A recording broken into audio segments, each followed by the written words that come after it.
Los partidos políticos ingresaron al Senado el proyecto de reforma para habilitar el nuevo proceso constituyente. De acuerdo al presidente Boric, de acuerdo a esta reforma, el presidente deberá convocar para el próximo 14 de mayo elecciones de los consejeros constitucionales y la comisión experta que iniciará su trabajo el 6 de marzo. Para profundizar en este tema, estamos junto a la diputada de Convergencia Social, Gael Jomans. Diputada, ¿cómo está? Muchas gracias por acompañarnos. Sí, estaba muteado el audio. Ya, ahí sí. Ahí, perfecto. ¿Qué tal? ¿Cómo está? Muy buenos días. Bien, buenos días. A ver, ¿con qué expectativa ingresa este proyecto de reforma? Recordemos dos proyectos espejo, un tema más bien formal para que hubieran 10 patrocinadores, digamos, y que representara a las fuerzas políticas que estuvieron en el acuerdo. Se entra en detalle, se baja lo que son varios elementos que generaban, no dudas, pero sí, de alguna manera, algún tipo de incertidumbre con respecto a lo que va a ser el trámite legislativo. ¿Cómo lo ve usted?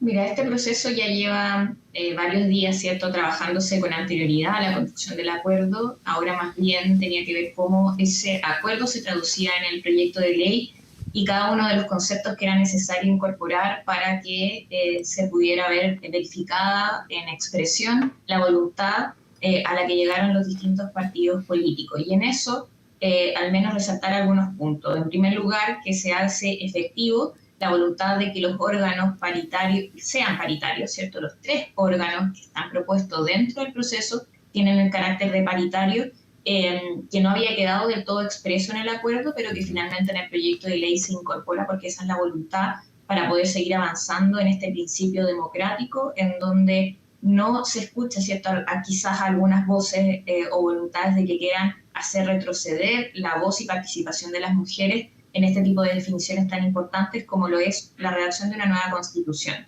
Y en ese sentido, saludar gratamente que eso se haya verificado. Por otra parte, también la incorporación de la participación ciudadana dentro del reglamento, que está en uno de los artículos expresado, inclusive uno de esos mecanismos de participación que tiene que ver con las mociones, ¿cierto?, que puedan levantar la ciudadanía, presentando también proyectos que sean que tengan la posibilidad de ser discutidos en el proceso constituyente y así también quedar expresados en la nueva constitución.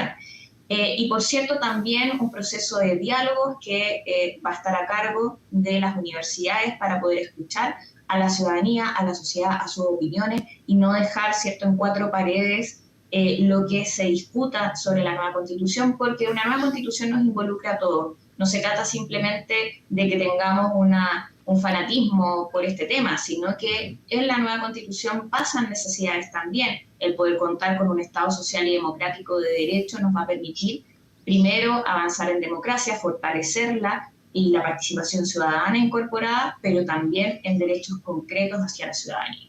En ese último punto, déjeme preguntarle, diputada, porque de algunos sectores del oficialismo se decía es un acuerdo imperfecto, pero preocupaba o preocupa lo que puede ser un tutelaje en términos, por ejemplo, en términos prácticos, de que en una instancia del Consejo Constitucional, cuando hay desavenencia y no se alcanzan los quórums sobre algunas normas, se llega a una comisión mixta conformada por consejeros constitucionales y también expertos o expertas de la comisión experta. ¿Eso se va desarrollando, se termina con esa incertidumbre o más bien va a ser parte de la discusión legislativa también?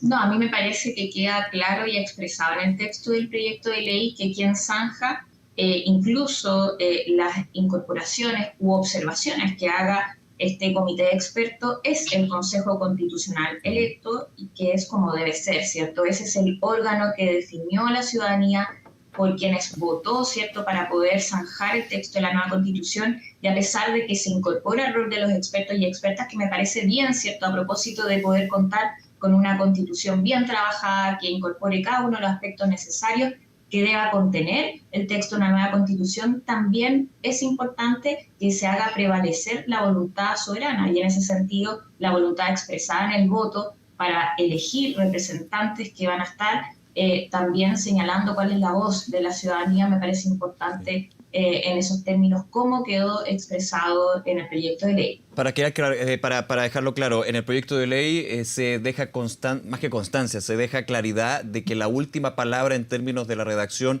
y normas de la propuesta constitucional va a ir por el lado del Consejo Constitucional y más allá de lo que puede pasar en una comisión mixta conformada por los expertos. Así es, porque de hecho el procedimiento es tal que la comisión mixta puede volver a revisar cuáles son las desavenencias, diferencias que hay entre el comité de expertos y lo zanjado por el Consejo Constitucional, una comisión mixta constituida efectivamente por expertos y también por miembros del Consejo Constitucional, y se propone una posición, ¿cierto?, una propuesta más definitiva dentro de este mecanismo de procedimiento hacia el Consejo Constitucional, y es el Consejo Constitucional quien debe definir por 3/5 de sus miembros en votación si es que aprueba o no, ¿cierto?, en este caso el texto final propuesto por esa comisión mixta. Por lo tanto, con eso se zanja, ¿cierto?, el punto, y creo que además de manera virtuosa, mezclando lo bueno de ambos organismos, de la necesidad de que ambos organismos estén incorporados en el proceso, pero en definitiva prevaleciendo la voz del organismo electo. Sí, déjeme ver otro punto que también genera dudas o obviamente falta que se vaya definiendo y determinando a raíz del proyecto de reforma constitucional. ¿Cómo van a ser elegidos los escaños reservados en el Consejo Constitucional y cuántos cupos podrían darse en el Consejo? Bueno, efectivamente va a depender de cuál va a ser la cantidad de votación que va a tener en esos términos, ¿cierto?, quienes voten por los escaños reservados, y para ellos quienes voten y que sean lógicamente de las comunidades originarias. Y para eso hay ciertos dos requisitos. Va a depender de cuánto es ese porcentaje de votación en comparación con la votación nacional, ¿cierto?, que no sea de las comunidades originarias. Y en ese sentido, si se logra un 1,5% de las comunidades originarias, se tiene un escaño. Si se logra 3,5, serán 2 escaños, y así se va a ir sumando cada 2 puntos porcentuales a esos 3,5. No sé si se logra entender, pero sí, ese es más o menos el mecanismo establecido. Y además también va a ser paritario, y por lo mismo creo que es importante reafirmar ese principio democrático que, como lo había dicho, están estos 3 órganos, sí, claro, pero también olvidaba decir en los escaños reservados. Claro, están todas las bajadas. Es importante ese punto porque muchos dicen, bueno, van a haber 2 cupos para escaños reservados de pueblos originarios, van a haber 5, eso va a depender de lo que se dé en términos de la votación del Consejo Constitucional, ¿no? Sería apresurado decir 2, 3, 5 escaños, va a depender justamente de la votación que se dé en la elección. Por cierto, entonces creo que es importante, también teniendo en consideración que esta es una votación obligatoria, ¿cierto?, a diferencia de la votación al constituir el Consejo anterior, y por lo mismo tenemos el desafío, creo que, de convocar, que no solamente porque sea obligatorio, ¿cierto?, sino porque estamos hablando de nuestra nueva Constitución, a que la ciudadanía, de que la sociedad en general, de que los pueblos en Chile participen del proceso. Hay varios puntos. También estaba lo de las remuneraciones a los expertos, expertas. Eso en algún minuto el presidente de la Cámara dijo que se había discutido que fuera ad honorem. Transversalmente se veía que era, y quizás inconveniente, podríamos decir, por ponerlo en concepto. Esto se fija y lo que son las remuneraciones no solamente para la comisión, sino también para el Consejo y la comisión de arbitraje se definen y se despeja esa duda, ¿no?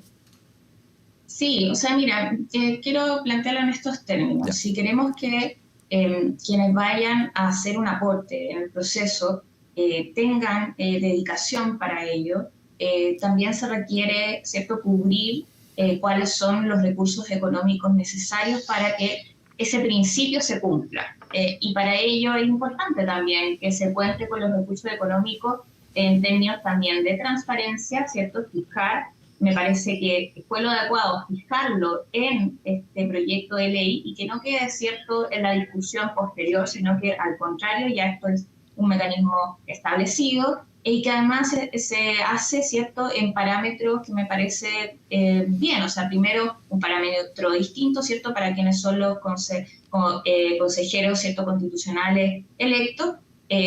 Otro distinto, ¿cierto?, para el comité de técnicos y técnicas, y otro obviamente también distinto para el comité técnico de admisibilidad, que más bien van a ser sesiones que se van a pagar, que sucede además en otros organismos del Estado. De hecho, los montos fueron fijados teniendo en comparación el funcionamiento de otros organismos del Estado, y así no fijar criterios al voleo, sino que más bien teniendo en consideración ellos.